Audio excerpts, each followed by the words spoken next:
Rap එක යාට ඇහුනොත් එයා අහගෙන ඉන්නවා සර්. කියන්න ඔබ දන්නවද? පොඩි කැලක් කියන්න. ස්වර වර්ගීකරණය සංගීත භණ්ඩ වර්ගීකරණය ඉන්ක්ලූඩ් කරලා තියෙන්නේ. නියමයි.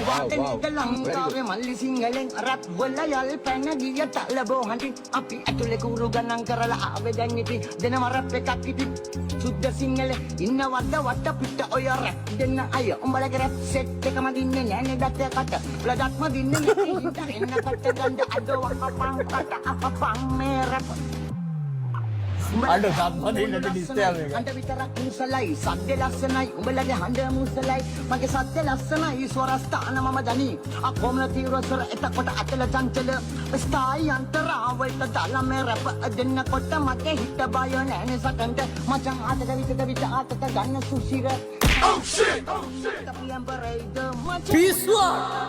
තනිකර පිස්සු.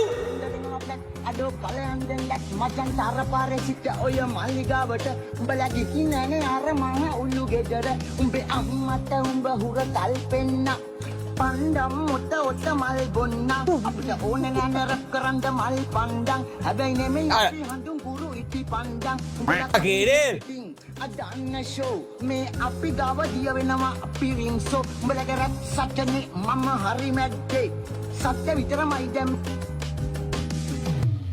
ටිකක් තිබ්බනම් ආතල්ලේ brother damn. දෙන්නව සුපිරියයි.